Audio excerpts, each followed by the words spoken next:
Of এবার হচ্ছে particulars of the patient. Particulars of পেশেন্টের ভিতরে একটা আছে date and time. Date and time হচ্ছে কি, তাহলে ডেট অ্যান্ড টাইমের ইম্পর্টেন্সটা কি, এখানে পার্টিকুলারস অফ দ্য পেশেন্টে আমরা ডেট অ্যান্ড টাইমটা কেন আনলাম, ঠিক আছে? তাহলে পার্টিকুলারস অফ দ্য পেশেন্টে আমরা ডেট অ্যান্ড টাইম কেন আনলাম? Date and time of admission দিয়ে আমি বোঝা যাচ্ছে তোর কি ডিজিজটা কতদিন ধরে হয়েছে, ডিজিজটা কতদিন ধরে চলতেছে, মানে ডিজিজ কোর্স, এই ডিজিজটা কতদিন ধরে চলতেছে, তারপরে এই ডিজিজের জন্য যেই ট্রিটমেন্টটা দেওয়া হয়েছে সেই ট্রিটমেন্টের রেসপন্সটা কীরকম। তাইলে আমি এতদিন ধরে ভর্তি হয়েছি, ডিজিজটা আমার এতদিন ধরে, এই ডিজিজের রেসপন্স কীরকম, ট্রিটমেন্ট রেসপন্স কীরকম, এটা হলো আমার ডেট এবং টাইম দিয়ে আমি, এটা হলো ইম্পর্টেন্স, ঠিক আছে? তাইলে are very important for documents of medico legal purpose. আরেকটা হচ্ছে কি মেডিকো লিগাল পারপোজ, যেমন তুই আমার এই হসপিটালে ভর্তি হয়েছিস, এই হসপিটালে এত তারিখে এত দিনে এত টাইমে ভর্তি হয়েছিস এবং এই চিকিৎসা নিয়েছিস, এর একটা লিগাল ডকুমেন্ট। যদি কখনো কোনো সমস্যা হয়, রোগী কখনো ক্লেম করে, তখন তুই এই লিগাল ডকুমেন্ট দেখাতে পারবি। এটা হচ্ছে মেডিকো লিগাল পারপোজের জন্য এটা ইম্পর্টেন্ট, ডেট অ্যান্ড টাইমটা। কী কী জন্য ইম্পর্টেন্ট? ডিজিজ কোর্স, মানে এই ডিজিজটা কতদিন ধরে হয়েছে, কতদিন ধরে সে আমার হসপিটালে ট্রিটমেন্ট নিছে এবং তার ট্রিটমেন্ট রেসপন্সটা কীরকম, এটা দেখে। আরটা হচ্ছে কি মেডিকো লিগাল পারপাসে, যেমন সে যদি কখনো ক্লেম করে হসপিটালের বিরুদ্ধে কোনো কিছু, তখন তুই এই কাগজপত্রগুলো তখন কাজে দিবে, ডেট অ্যান্ড টাইমটা কাজে দিবে, যে এত তারিখ এত সময় ভর্তি ছিল। তখন যদি সে ক্লেম, মানে ওই সঠিক সময়টা না প্রমাণ করতে না পারে যে এই সময় সে ভর্তি ছিল বা এরকম, তখন তার মেডিকো লিগালি সে যোগ্য হারাবে, মানে সে তখন আর লিগাল দিকে সে আগাতে পারবে না। এই জন্য মেডিকো লিগাল ক্ষেত্রে এই ডকুমেন্টসগুলো খুবই ইম্পর্টেন্ট। একটা হচ্ছে কি date and time of admission, এটার ইম্পর্টেন্স। আর date and time of examination importance কি, ডেট অ্যান্ড টাইমের এক্সামিনেশন হচ্ছে এই দুইটা ইম্পর্টেন্স তো আছেই, প্লাস হচ্ছে কি মানে তখন চেঞ্জ হয়ে যেতে পারে।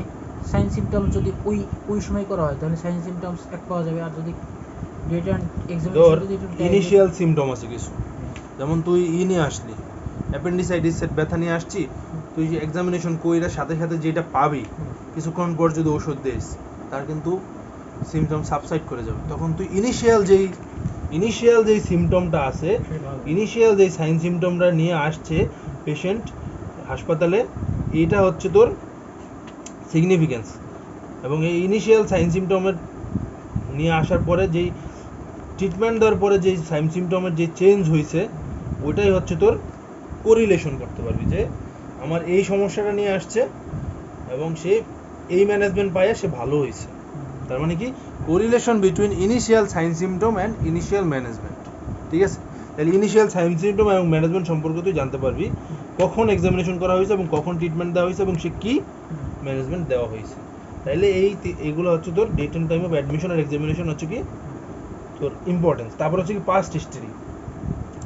পাস্ট হিস্ট্রির ইম্পর্টেন্স কি, পাস্ট হিস্ট্রির অনেক ইম্পর্টেন্স আছে। যেমন যে চাইল্ডহুডে বিভিন্ন ডিজিজে ভুগতে পারে, যেমন হচ্ছে তোর current disease of a patient may be consequence of A complication of A previous illness, মানে প্রিভিয়াস ডিজিজের কোনো কনসিকুয়েন্স অথবা কোনো কমপ্লিকেশনের কারণেও ডিজিজ হইতে পারে। এই জন্য এই পাস্ট হিস্ট্রি নেওয়া ইম্পর্টেন্ট। যেমন তোর চাইল্ডহুডের সময় অ্যাকিউট রিউমেটিক ফিভার হয়েছে, অ্যাকিউট রিউমেটিক ফিভারে কী হয়, যে স্ট্রেপ্টোকক্কাস ইনফেকশন হয়, তখন সেটা কী হয়, অ্যান্টিবডি তৈরি হয় ভালভের বিরুদ্ধে, এমপোটিন, ওই যে অ্যান্টিবডি তৈরি হয়, তখন কি হয়, ওই ভালভুলার ডিজিজ হয় না, chronic rheumatic heart disease, valve involvement করে, ঠিক আছে?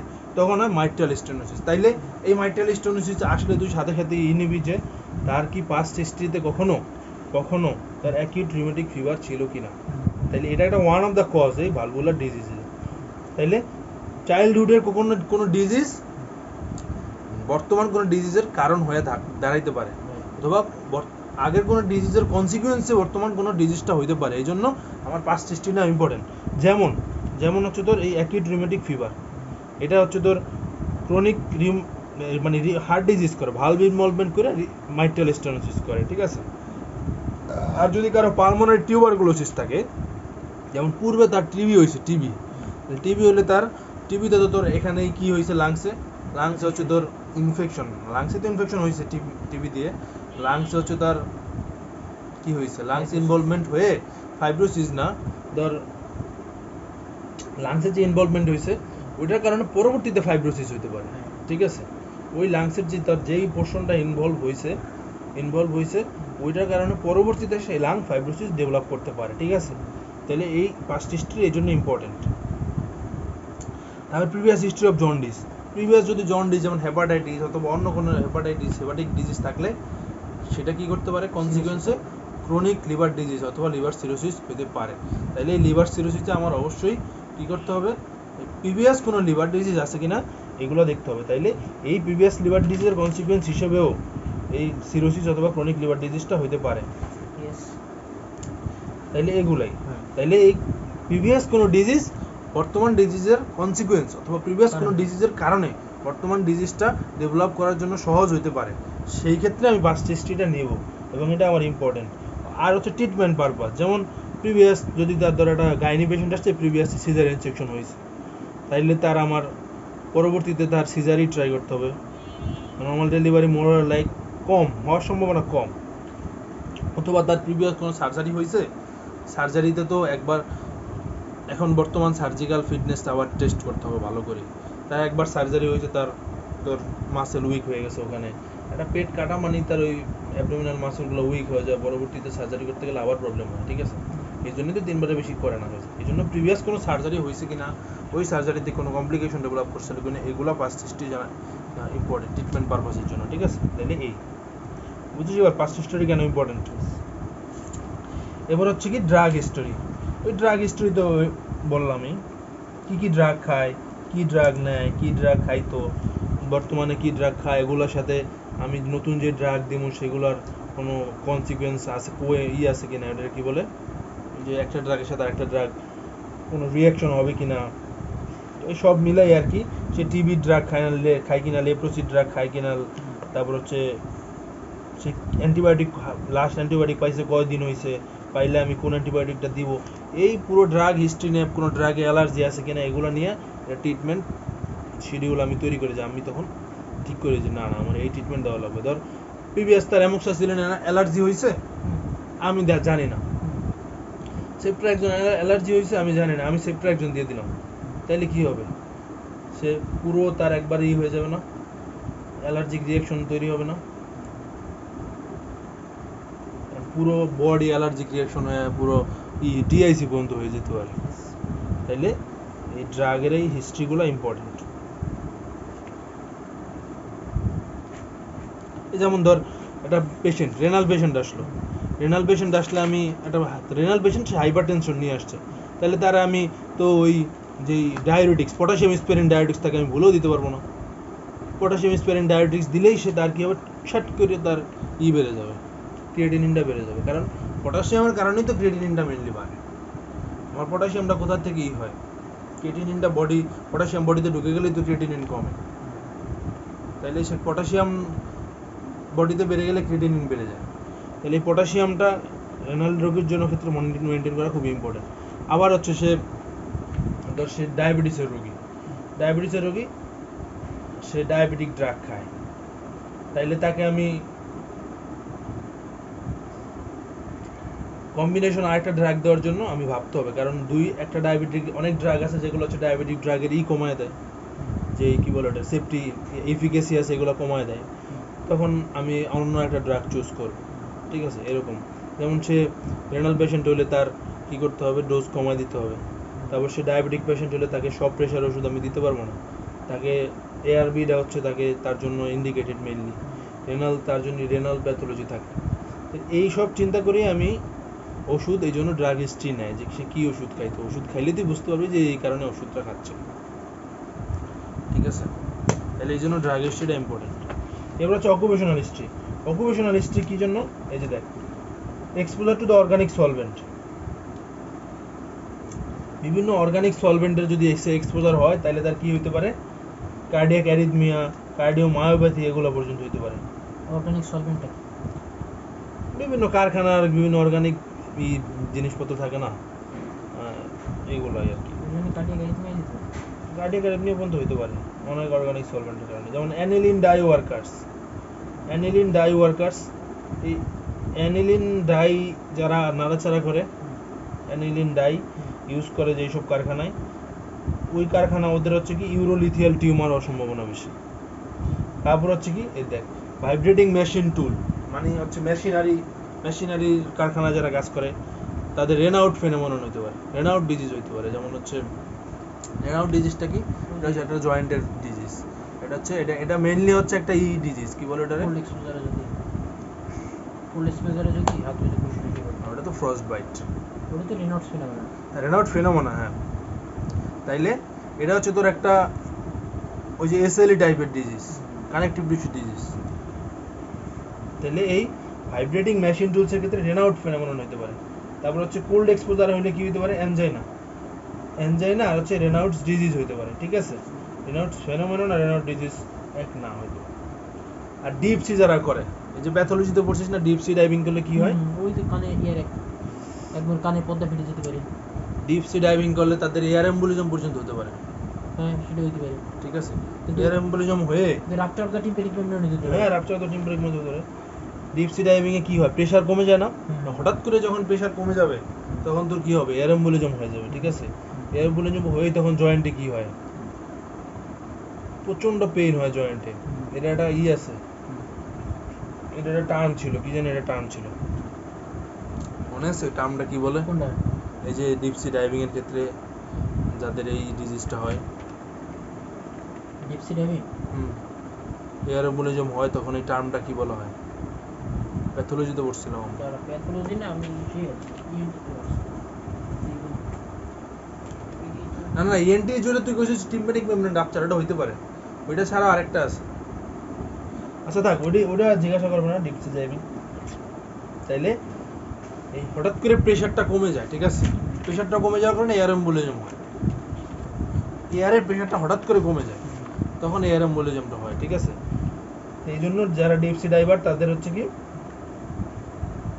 প্রিকশন নিয়েই ডাইভিং এ যাইতে হবে। ডাইভিং স্যুট আছে, ডাইভিং স্যুট পরতে হবে। যদি ডাইভিং স্যুট পরে না যাস তাইলে এগুলো হতে পারে।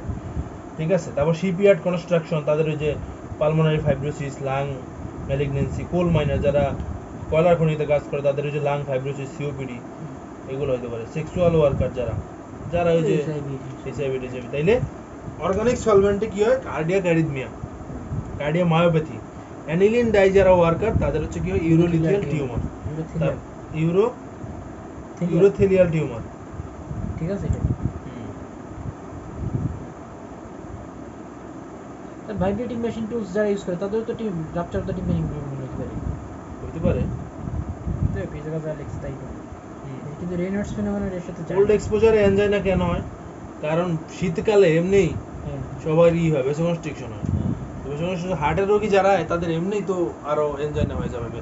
যারা এমনিই হার্টের রোগী তাদের শীতকালে দেখবি হার্টের কোইন্সিডেন্স বাড়ে। তাহলে এই শীতকালে ভেসোকনস্ট্রিকশন হয় বেশি, শীতে এই জন্য হচ্ছে অ্যানজাইনা হয়। ঠিক আছে, Raynaud disease, vibrating machine to Raynaud phenomenon হয়। ডিপ সি ডাইভিং করলে হচ্ছে কি এম্বোলিজম, এয়ার এম্বোলিজম হয়, এম্বোলিজম থ্রু ফোরামেন ওভারি।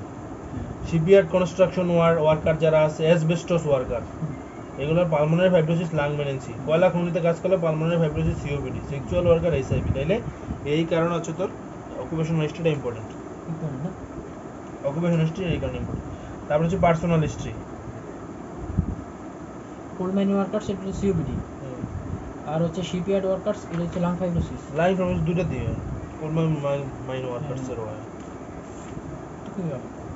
দুই লাং ফাইব্রোসিস। তাইলে যারা সিগারেট স্মোকিং করে তাদের কি কি ডিজিজ হইতে পারে? এই যে সিওপিডি, লাং ক্যান্সার, সব কিছু হবে। COPD, lung cancer, carcinoma of oesophagus, peripheral vascular disease, এটা খুব কমন না ইসের ক্ষেত্রে।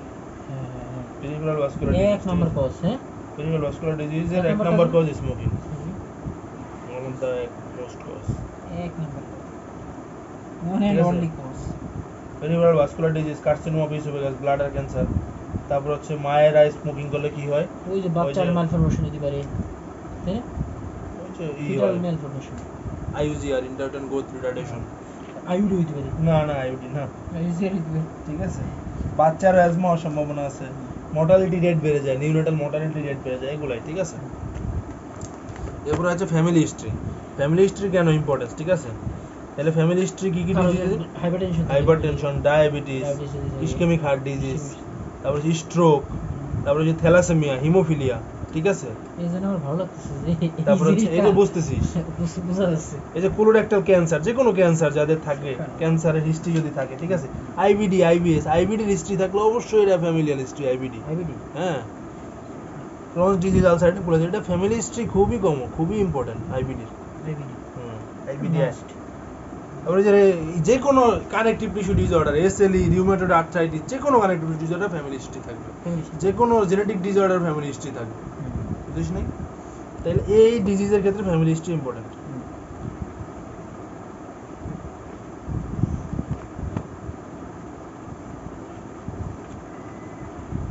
যাদের কোলন ক্যান্সার হয় তাদের ক্ষেত্রে ফ্যামিলি হিস্ট্রিটা খুব ইম্পর্টেন্ট। কোলন ক্যান্সার অথবা যাদের হয় ওই যে সার্ভাইকাল কার্সিনোমা যাদের হয় তাদের ক্ষেত্রেও ফ্যামিলি হিস্ট্রিটা ইম্পর্টেন্ট। সার্ভাইকাল কার্সিনোমা তখন কি করে, প্যাপি স্মিয়ার করে না তাদের, যাদের প্রিভিয়াস প্যাপি স্মিয়ারের রিপোর্ট ছিল না criteria, previous history, familial history of cervical cancer, কিন্তু তার বয়স বেশি হয়ে গেছে, তখন তারা প্যাপি স্মিয়ার করে। তাহলে এই ফ্যামিলিয়াল হিস্ট্রিগুলো লাগবে। এরপর হচ্ছে তোর ফেস। তুই ফেসে কি কি দেখতে পারবি, একটা ফেস এক্সামিনেশন করে তুই কি কি ডিজিজ ধরতে পারবি, ঠিক আছে? যেমন moon face, puffy face. Moon মানে হচ্ছে মুন মানে চাঁদের মতো দেখতে, মুখ মুখ ফুলা থাকবে। ওই যে কশিওরকার, হ্যাঁ, marasmus.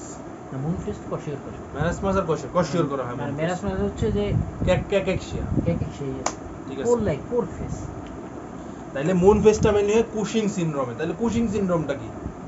Cushing syndrome, Cushing syndrome হচ্ছে তোর তোর এসিটি খরচ হয় কই থেকে? অ্যাড্রিনাল কর্টেক্স থেকে। অ্যাড্রিনাল কর্টেক্স থেকে কি খরচ হয়? কর্টিসল নিঃসরণ হয় অ্যাড্রিনাল কর্টেক্স থেকে।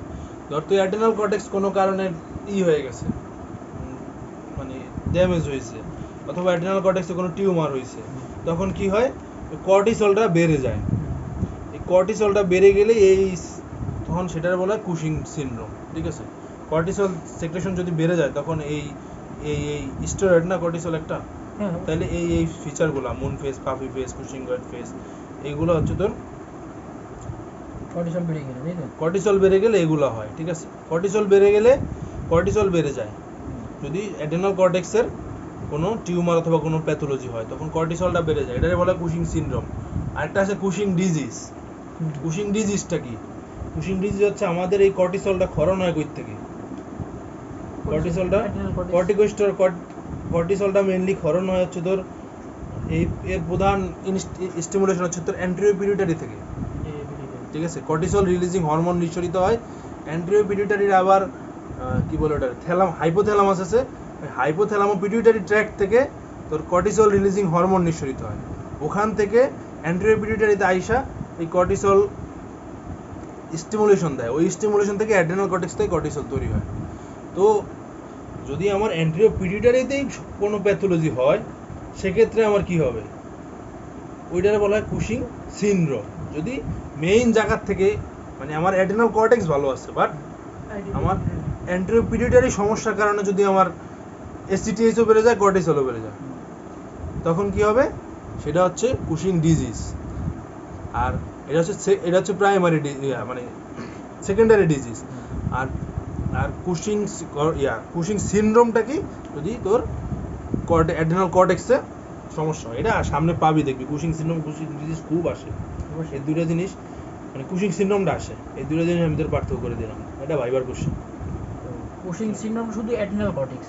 কুশিং সিনড্রোম যদি প্রাইমারিলি অ্যাড্রিনাল কর্টেক্সে প্রবলেম হয়, কিন্তু অ্যান্টেরিয়র পিটুইটারি ভালো আছে, তখন সেক্ষেত্রে শুধুমাত্র কর্টিসল বেড়ে যাবে। কিন্তু কর্টিসল বেড়ে গেলে কি হবে? তখন আবার উপরের থেকে এসিটিএইচ সেক্রেশন কমে যাবে, কারণ সে স্টিমুলেশন পাবে যে দিকটা কর্টিসল বেড়ে গেছে, আমি আর স্টিমুলেশন দিব না, কারণ অ্যান্টেরিয়র পিটুইটারি চুপ হয়ে যায়। তখন কি কর্টিসল বেড়ে গেলে এসিটিএইচ কমে যায়। কিন্তু যখন অ্যান্টেরিয়র পিটুইটারিতেই প্যাথোলজি হয়, টিউমার হয়, তখন কি হবে? তখন সে বারবার অ্যাড্রিনাল কর্টেক্সের করবে, স্টিমুলেশন দিবে, যে আরো বেশি কর্টিসলে উৎপন্ন করে, তখন সেটার বলে কুশিং ডিজিজ, ঠিক আছে? এটা আমার দোষ ছিল রে ভাই। হ্যাঁ, এটা তো মানে এটা ইসের কোশ্চেন, পেইড কোশ্চেন না? পেইড না, এটা পেইড কোশ্চেন না, কিন্তু এটা ধরে অনেক সময়, কিন্তু এটা রিটেন আসে, কুশিং সিনড্রোমটা রিটেন আসে। ঠিক আছে? তাইলে এই মুন ফেজ হয় কুশিং সিনড্রোমে, ঠিক আছে? তারপর হচ্ছে কি স্টার্টেলড এক্সপ্রেশন, মানে দেখে কেমন জানি মনে হবে তারে অ্যাংশাস, মানে মনে হবে সে খুব রাগান্বিত আছে, অথবা সে মানে খুব ইরিটেটিং অবস্থায় আছে যে কোনো কারণে, ঠিক আছে? ভয় ভীত অবস্থায় আছে, তখন এটা তার, তারপর চোখ এক্সোপথ্যালমাস তো থাকবেই, থাইরয়েডক্সিকোসিস এক্সোপথ্যালমাস থাকে, হ্যাঁ হ্যাঁ তারপর হচ্ছে তার অ্যাংজাইটি থাকে, ঠিক আছে? তখন তার দেখে মনে হয়, তুই মনে হয় ভয় পাবে, কি রে, কি বিনা কারণে রাইগা থাকবে এরকম মনে হবে, ঠিক আছে? তখন এই ফেসের স্টার্টেল এক্সপ্রেশন অ্যাংশাস, ফ্রাইটেন্ড, এক্সোপথ্যালমাস, এটা দেখে তুই থাইরয়েডক্সিকোসিস। এই যে puffy face, baggy eyelid, baggy eyelid, এই যে এই আইলিড আছে না, এটা হচ্ছে এদিক দিয়ে একবারে ফুলে যাবে, এই পিছনে ই আইলিড, এই যে হাইপোথাইরয়েডিজমে কিন্তু চোখের পাতা ফুলে যায়, ঠিক আছে? ব্যাগি আইলিড, তাহলে পাফি ফেস, তারপর হচ্ছে তোর এগুলোকে হাইপোথাইরয়েডিজম হয়। তাহলে এই হাইপোথাইরয়েডিজমে তুই এই মুখ দেখে এত কিছু তুই ডিজিজ ই করে ফেলতে পাপি পারছিস। ফেস মানে কি বাবা? পাফি ফেস মানে ফেস, তুই দেখবি যে মানুষটা এমনি চিকন চাকন, কিন্তু তার মুখটা ফুলে রয়েছে, মানে মুখটা ফুলা ফুলা মনে হইতেছে তার কাছে, দেখলে মনে হবে যে দুই সাইডের মানে চোখ ফোলা, মুখ ফোলা, সব ফোলা, মানে নর্মালি তো বোঝা যায় যে আসলে তার মুখ ফুলা কিনা বা এই ফুলা কিনা। পাফি হচ্ছে তোর এই যে চোখের যে পাতা আছে, পাতা দুইটা ফুলা থাকবে, ঠিক আছে? ফোলা ফোলা মুখ, পাতা দুইটা ফুলা থাকবে, চোখের পাতা দুইটা ফুলা থাকবে মেনলি, ঠিক আছে? এটা হলো পাফি ফেস। আর মুন ফেসে পুরো মুখ একবারে চারিদিকে টুইটুম্বুর হয়ে যাবে। আর পাফি ফেসের ক্ষেত্রে মেনলি হচ্ছে চোখের পাতা দুইটা ফুলা থাকবে। তাইলে এগুলো ইডিওটিক লুক কিটেনিজমও হয়, হাইপোথাইরয়েডিজম একটা, কিটেনিজম একটা। কিটেনিজম কাদের ক্ষেত্রে হয়? বাচ্চাদের ক্ষেত্রে হয়। তাহলে ইডিওটিক লুক থাকবে। থাইরয়েড হরমোন যেটা কম থাকে। আর অ্যাক্রোমেগালির ক্ষেত্রে তো পুরো মুখ বিশাল বড়, প্রমিনেন্ট সুপ্রাঅরবিটাল রিজ, সুপ্রা, এই যে এটা রিজ, এটা প্রমিনেন্ট থাকবে, ঠিক আছে? তারপর হচ্ছে কি থাকবে, এই যে এই জটা আছে না, প্রোট্রুডেড লোয়ার জ, এটা নিচের দিকে থাকবে, মানে মুখ বড় হবে, লম্বা হবে মুখ, প্রোট্রুডেড লোয়ার জ। এগুলোর ক্ষেত্রে হচ্ছে থিকেন্ড নোজ, লিপস, মুখ, নাক মোটা থাকবে, মুখ লিপ মোটা থাকবে, এটা হচ্ছে অ্যাক্রোমেগালির ক্ষেত্রে হয়। তারপর হচ্ছে রেনালও পাফি ফেস থাকে। পাফি ফেস মানে কি বুঝছিস? দুইটা চোখের পাতা ফুলা থাকবে, দুই চোখের পাতা ফুলা থাকবে, পাতা। তাহলে এটা কিসে হয় এই পাফি ফেসটা? এটা হচ্ছে ওই যে এজিএন, নেফ্রোটিক সিনড্রোম, এগুলোতে হয়, ঠিক আছে? তাহলে এজিএন হয় মেইনলি পাফি ফেসটা। তারপর হচ্ছে এজিএন, হ্যাঁ।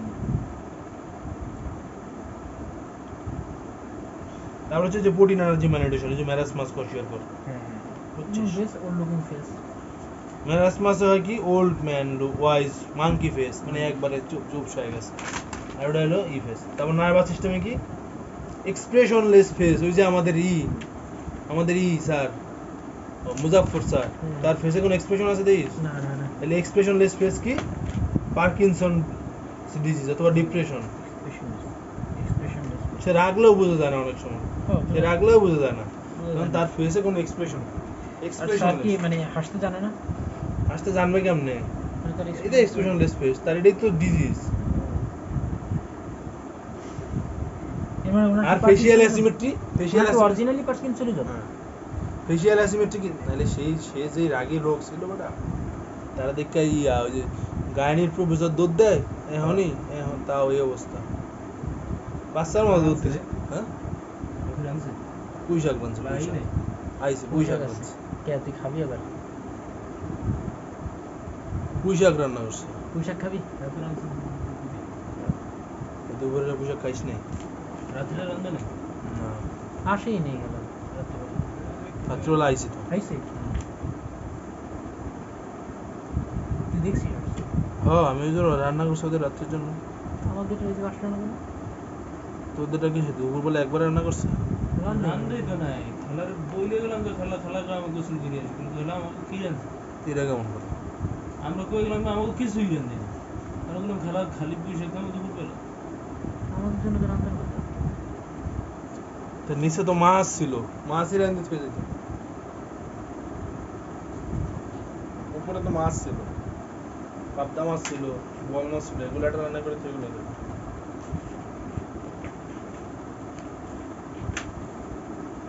ভাইজা খা, মাছ ভাইজা খা।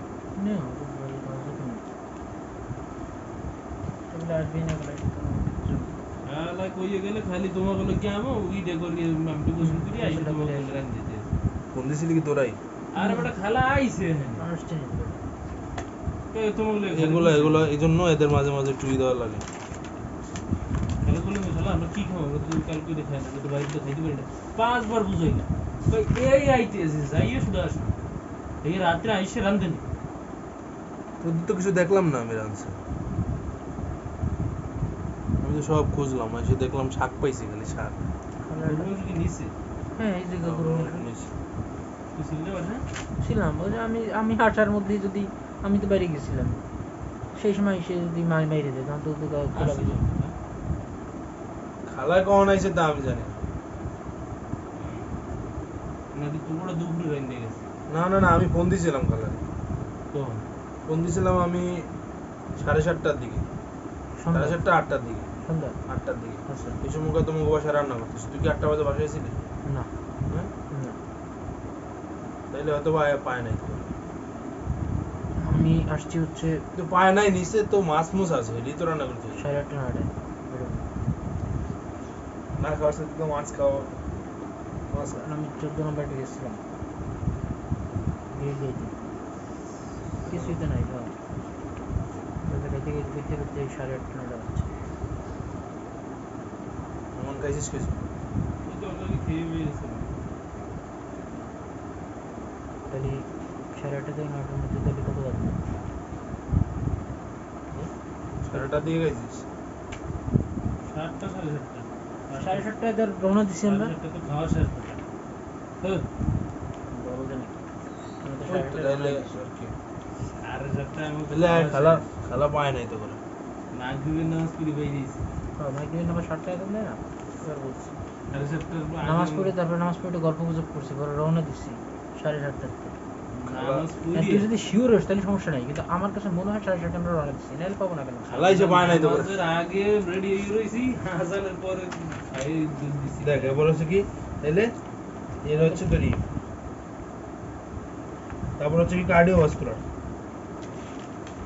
তাহলে আর এইগুলো কি মেলার ফ্ল্যাশ এগুলো লাগবে না বাবা?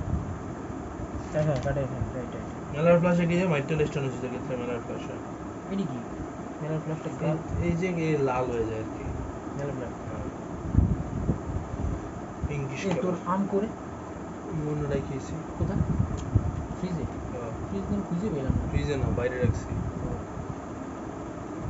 তারপর হচ্ছে হেমাটোলজিক্যাল যেমন এই ক্ষেত্রে কি সেই কি ক্ষেত্রে থ্যালাসেমিয়ার ক্ষেত্রে কি হয়, থ্যালাসেমিয়ার ক্ষেত্রে ওই যে ফ্রন্টাল বোজিং হয়। তারপর হচ্ছে কি হেয়ার এই থ্যালাসেমিয়ার ক্ষেত্রে তোর ওই যে ওই ফ্রন্টাল বোসিং হয়, ঠিক আছে, এই যে নাক বোচা থাকে মেনলি। না বুঝা ফ্রন্টাল যে আছে এটা নিচের দিকে থাকে, ডিপ্রেস থাকে, এটা এই যে এটা ডিপ্রেস থাকে। তারপর হচ্ছে দেখবি প্রমিনেন্ট মেলার বোন, এই দুই পাশের এই বোনগুলো প্রমিনেন্ট থাকে, ঠিক আছে। দেখা যায় হ্যাঁ, আর নেজাল ব্রিজটা ডিপ্রেস থাকে, এই যে এটা ডিপ্রেস থাকে, এটা নাকটা নিচের দিকে থাকে, বোচা নাক থাকে। না তাইলে ফ্রন্টাল আর প্যারাইটাল বোন কি হয়, বোজিং, মানে ভিতরের দিকে ঢুকানো থাকে একটু। উঁচু হয়ে থাকে না বুঝিং মানে উঁচু হয়ে থাকে বোজিং উঁচু হয়, বোজিং উঁচু হয়ে থাকে। আর প্রমিনেন্ট হচ্ছে মেলার বোন, আর হচ্ছে ডিপ্রেশন কি থাকবে, নাক। ফ্রন্টাল এন্ড প্যারাইটাল বুঝি ফ্রন্টাল আর হচ্ছে প্যারাইটাল বন্ধুগুলো উঁচু হয়ে যাবে প্রমিনেন্ট মেলার বোনস, আর হচ্ছে কি ডিপ্রেস নেজাল ব্রিজ, এগুলোর ক্ষেত্রে হচ্ছে এই যে থ্যালাসেমিয়ার ক্ষেত্রে হয়। তারপর হচ্ছে এসএলইতে বাটারফ্লাই র্যাশ হয়, ঠিক আছে। তারপর হচ্ছে কি হয়, বাটারফ্লাই র্যাশ বাটারফ্লাই র্যাশ। এগুলো করলে হবে বাস, অনেক অনেক। আল্লাহ এতগুলো লিখতে পারবে না, সময় নেই। সম্ভবই না 5-6টা লিখলেই হবে। তারপর হচ্ছে কি টাঙে কি দেখবি, টাং পেল হলে অ্যানিমিয়া। তারপর হচ্ছে টাং যদি ব্লুইশ হয় তাহলে সায়ানোসিস, ঠিক অফ দ্য টাঙে কি হয়, সেন্ট্রাল সায়ানোসিস দেখেন। তারপর হচ্ছে কি টাং যদি থাকে, ড্রাই থাকে, তাহলে কি ডিহাইড্রেশন, ঠিক আছে। তারপর হচ্ছে সারফেসে টাঙের আন্ডার সারফেসে কি দেখে?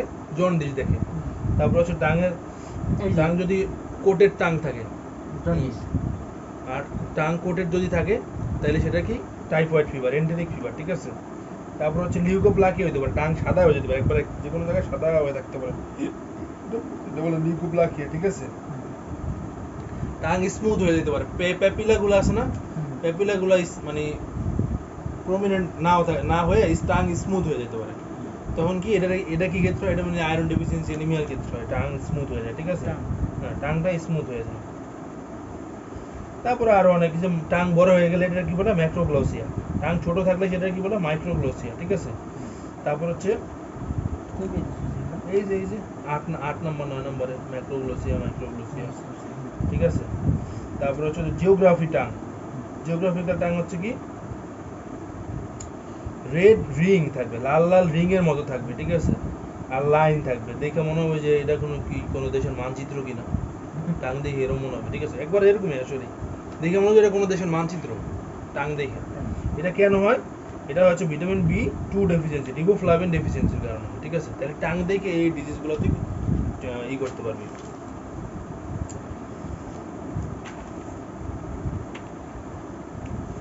এরপর হচ্ছে কি হাত। হাতে কি তুই এগুলো কিন্তু খুবই আসে কমন, হুম। এগুলো আসে। হাতে কি কোল্ড সোয়েটি হ্যান্ড যদি থাকে, ঠান্ডা কিন্তু ঘাম, তাইলে এটার কি?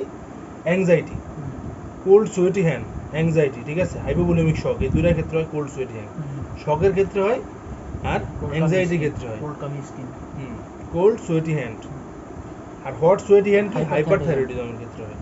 তারপর হচ্ছে কোল্ড ড্রাই হ্যান্ড, কোল্ড কিন্তু ড্রাই হ্যান্ড, এটা হচ্ছে রেনাউট ফেনোমেননের ক্ষেত্রে হয়, ঠিক আছে?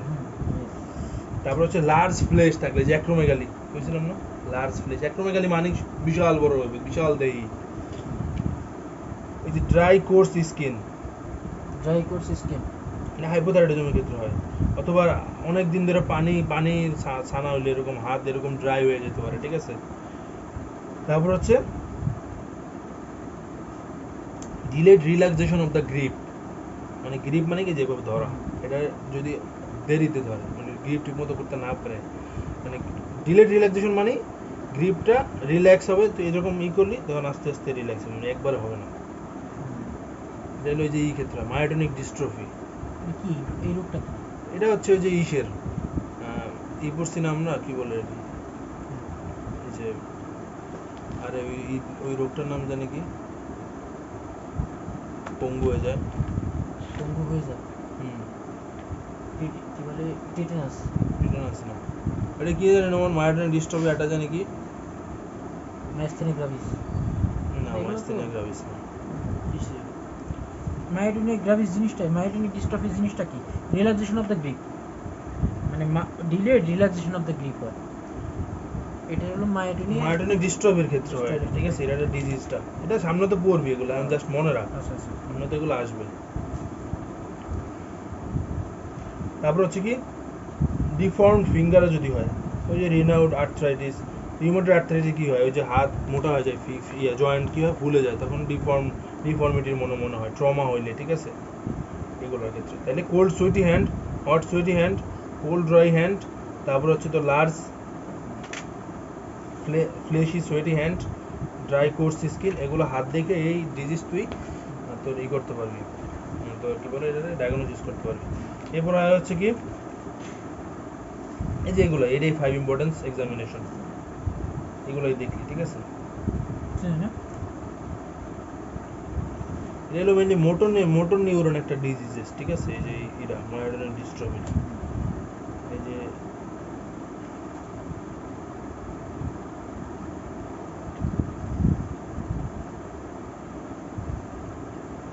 আরও আছে, এই যে টিটানি হয়, টিটানি হলে কি হয়? হাতে তো টিটানি হয়। ক্লো হ্যান্ডে কি করছিল আমরা? আল্লাহ nerve syndrome, claw hand, wrist drop radial nerve.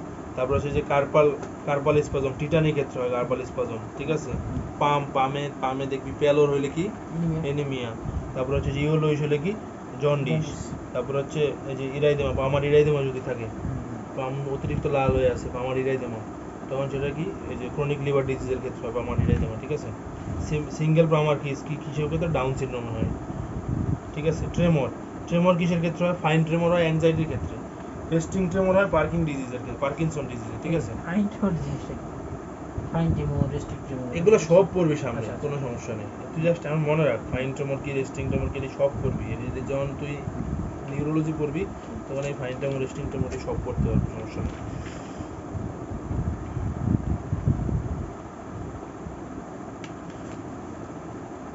আর আছে ফ্ল্যাপিং ট্রেমর। ফ্ল্যাপিং ট্রেমর এটা কি হয়? লিভার ফেলিওর হয়, রেনাল ফেলিওর হয়। ধর তুই এভাবে হাতটা এইভাবে দিলি, এখানে তোর একটা দিলি, কাগজটা বেশি দিলি, তখন এটা আস্তে আস্তে লড়ে, হাতে এভাবে রাখতে পারবি না, এভাবে নড়, ঠিক আছে? আর ফাইন ট্রেমর ধর ওই যে তুই সচরাচর এমনি নর্মালি ফাইন ট্রেমর বোঝা যায় না, তখন হাতে একটা কাগজ, উপরে কাগজ টাগজ কিছু দিলে তখন বোঝা যায় কাগজটা লড়তেছে। তাহলে এই ফাইন ট্রেমর কিসে? অ্যাংজাইটির ক্ষেত্রে হয়, থাইরয়েডক্সিকোসিসের ক্ষেত্রে হয়। রেস্টিং ট্রেমর কিসে হয়? পার্কিনসন ডিজিজ হয়। ফ্ল্যাপিং ট্রেমর কিসে হয়? লিভার ডিজিজ, রেনাল ফেলিওর হয় ফ্ল্যাপিং ট্রেমর, ঠিক আছে? এগুলা। তারপরে সব ব্লুইশ হলে কি হবে? সায়ানোসিস হবে। এই যে নেইলসে কি হয়? ক্লাবিং, নেইলসে ক্লাবিং হয়, ঠিক আছে? ক্লাবিং এ যে কি? Congenital cyanotic heart disease, liver cirrhosis. Clubbing কোনটা? এই ক্লাবিংটা কোনটা? এই যে ধর এই যে এটা দেখলি, এই ইসের নেইলসের যে কনভেক্সিটিটা আছে না, এটা বেড়ে যায়। কনভেক্সিটিটা বেড়ে গেলে তখন এই লেন্সটা এই যে এই মাঝখানে, তখন ক্লাবিং হলে কি হবে? এই মাঝখানে ফাঁকাটা থাকবে না, লেগে যাবে। কোইলোনাইকিয়া, লিউকোনাইকিয়া এগুলো হচ্ছে তোর একটা সাদা, লিউকোনাইকিয়া হচ্ছে একটা সাদা সাদা স্পট পড়বে লিউকোনাইকিয়া, ঠিক আছে? আর কোইলোনাইকিয়া কি? মানে কোইলোনাইকিয়া হচ্ছে তোর ওই যে আঙ্গুলটা এরকম চামচের মতো হয়ে যাবে, আঙ্গুলটা চামচের মতো হয়ে যাবে, বুঝছিস? আঙ্গুল? হ্যাঁ। কোন আঙ্গুল? এই যে লিউকোনাইকিয়াতে, মানে কোইলোনাইকিয়াতে, ঠিক আছে?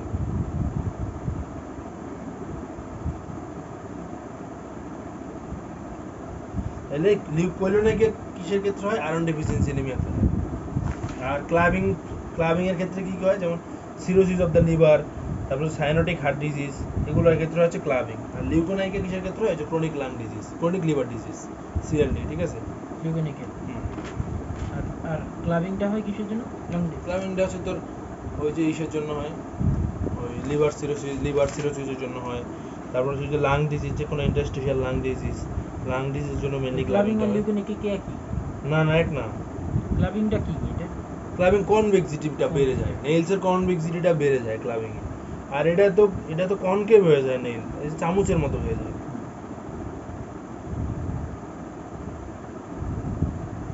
আর লিউকোনাইকিয়া হচ্ছে তোর নেইলসে সাদা সাদা স্পট পড়ে, ঠিক আছে? নেইলসে সাদা সাদা এই যে এর মাঝখানে সাদা সাদা স্পট পড়ে, সাদা সাদা একটা দাগ তৈরি হবে, ঠিক আছে? এগুলাই। আর এই যে আর এই যে নেইলসের এক্সামিনেশন। তাহলে এই যে নেইল যদি পেল হয়, উল্টা নেইল যদি পেল হয় তাহলে কি? অ্যানিমিয়া। নেইল ব্লুইশ হলে সায়ানোসিস। ক্লাবিং কি? ক্লাবিং কিসের ক্ষেত্রে? ওই যে lung disease, bronchial carcinoma, interstitial, যে কোনো লাং ডিজিজের ক্ষেত্রে ক্লাবিং হতে পারে। যে কোনো lung disease clubbing. Interstitial lung disease, carcinoma, তারপর হচ্ছে কি এই যে দেখ bronchial carcinoma, interstitial lung disease, suppurative lung disease, মানে লাংসের যে ইনফেকশন, এগুলোর ক্ষেত্রে হতে পারে। তারপর হচ্ছে কি congenital cyanotic heart disease, liver cirrhosis, IBD, এগুলোর ক্ষেত্রে হয়। আবার ফ্যামিলিয়ালও হতে পারে। আর হচ্ছে কি কোইলোনাইকিয়া কিসের ক্ষেত্রে? আয়রন ডেফিসিয়েন্সি অ্যানিমিয়াতে হয়, স্পুন শেপ নেইল হয়ে যায়, ঠিক আছে? কোইলোনাইকিয়া। লিউকোনাইকিয়া কিসে হয়? লিউকোনাইকিয়া সিএলডি, ক্রনিক লিভার ডিজিজে হয়, ঠিক আছে? আর হচ্ছে কি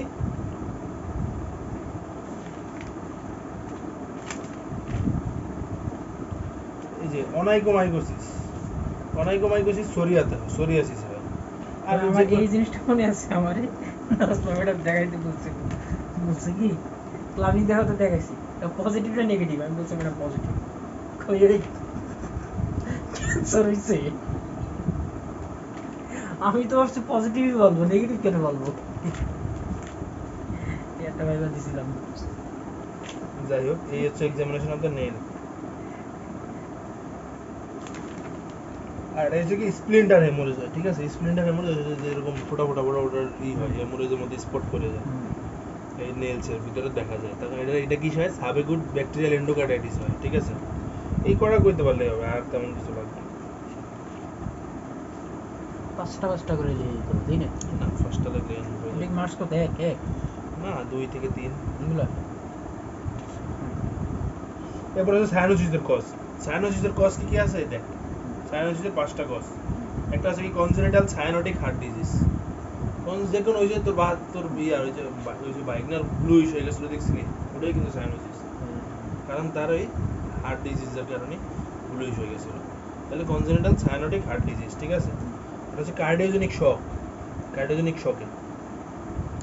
acute left ventricular failure, respiratory failure, আর হচ্ছে কোল্ড এক্সপোজার। তাইলে রেসপিরেটরি আর কার্ডিয়াক কজে হচ্ছে তোর এই সাইনোসিসটা মেইনলি হয়। এটা হচ্ছে কি কোল্ড এক্সপোজার। তাহলে কি cardiogenic shock, acute cyanotic heart disease, তারপর হচ্ছে left ventricular failure, respiratory failure, cold exposure. এরপর আর উল্টা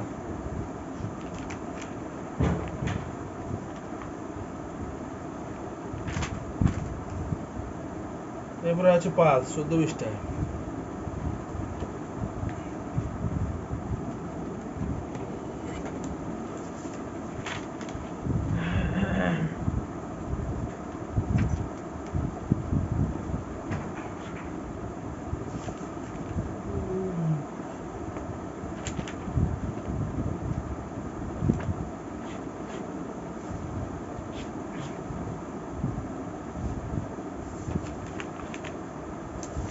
মেডিকেলের ভ্যাকসিন কে দিবে?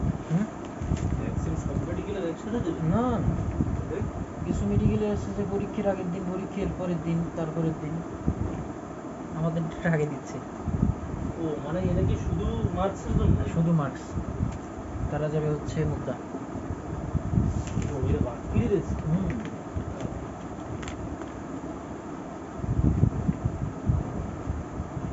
দেখলাম সরদ মেডিকেল, কিছু সরদ মেডিকেলে যাচ্ছে। 2-3টে মেডিকেল একসাথে দিয়েছে। Maybe।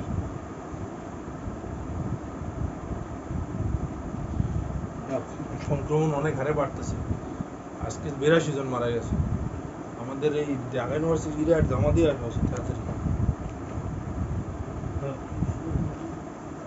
ডিউটি আছে। তোর ডিউটি কখন? সকালে? তাহলে দাম আমার ডিউটি। সকালে? টি-শার্টটা দিছে না, দিন টি-শার্টটা। তো ভালো হয়েছে তোদের একটা যাবো দিক। কেমন করে? কালকে এসে যাবি, একটার দিক যাবি, আমি আসবো চলে একটার দিক, তোরা তারপরে চলে একটার দিক যে না না, বলা কারণ যাবে। দুইটার দিক তো ব্রেক, ওটা তো 5টা পর্যন্ত চলে। আর আমি তো খোঁজ নিয়ে আসবে না, আসার সময় ঢাকা বিশ্ববিদ্যালয়ে যেয়ে খোঁজ নিয়ে আসবে না কয়টা পর্যন্ত খোলা, বুঝিস নি?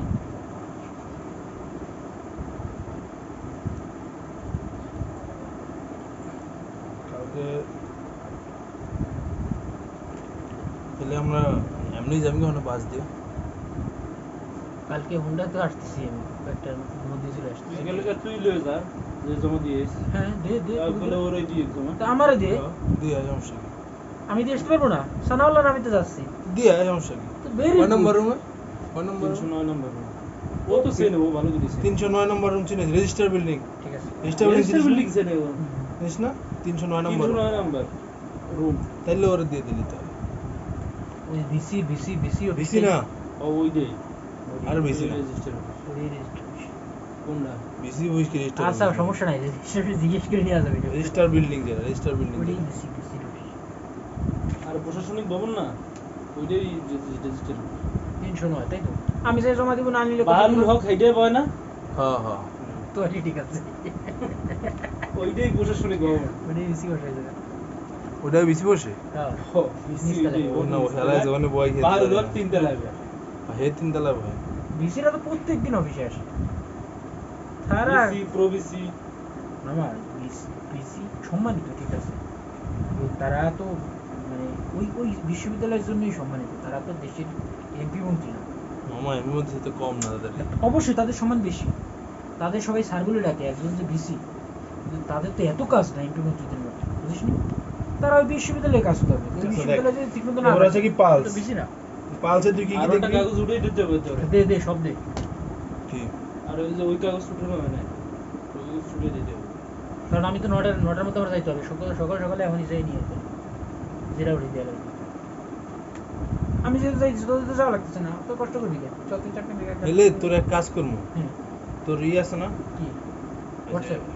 কি ইমেল? ও আছে। ইমেলে মেল করে দিলে তুই প্রিন্ট করে নেবি একটু কষ্ট করে। হ্যাঁ আবার হোয়াটসঅ্যাপে দিবি, ওটিপি দিবি। হ্যাঁ, আমার মনে হয় করা আছে, একটা দেখতে হবে। আমি 3টাই করছিলাম, কিন্তু লিগ্যাল পেপারে করিনি। একটা লিগ্যাল পেপারে করা লাগবে, লিগ্যাল লাগবে না। দেখে লইতে। না মা তোরটা তুই ফটোকপি করে নিয়ে আয়। না, ওগুলো এগুলো আছে। বাজে কত আমাকে 10টা কত বাজে? 12টা।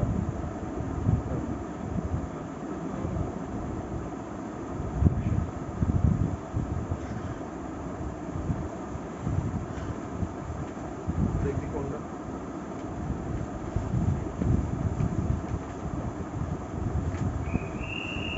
এই যে এই যে এই যে এই যে তাহলে আমারে এখনই ইমেইলে পাঠাই দি পুরা। এটা তোর ইমেল তো মনে হয় নষ্ট। আমার ইমেল চলে। না, ওর email চলছে। সাজাদ 1130, সাজাদ হোসেন 1130। যে ওরা কি পাঠাইছিল দুইটা? তো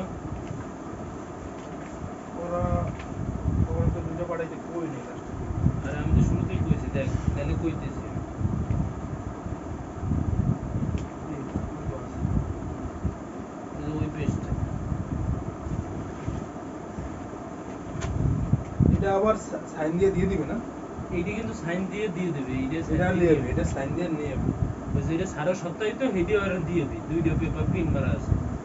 ওইটা দিয়া এই যে সিঙ্গেল যে পেপারটা আছে, এই সিঙ্গেল পেপারে হেরোটা সিগনেচার করবে নিয়ে এইটা হলো আমাদের ডকুমেন্ট। হ্যাঁ অবশ্যই ডকুমেন্টস ছাড়া তো আর আমি আপনার কি আসবো, আমার ডকুমেন্টস দিবেন না সেটা তো হবে। মানে এটা কি বলবো কি যে এটা কি কি দিতে আসছে? ডিউ সার্টিফিকেট ডিউ সার্টিফিকেট নিয়ে পাস করছি। 1 বছর হয়ে গেছে। পাস করছে, 1 বছর হয়ে গেছে। 2019 কত? 2020 এর মার্চে পাস করছে। 2020 এর মার্চ। 2021 এর মে। এটা ভালো আছে, সামাল লজ আছে, দুজন হচ্ছে। শীঘ্রই এটা বন্ধ হয়ে যাবে বুঝছিস? না ওখানে যায়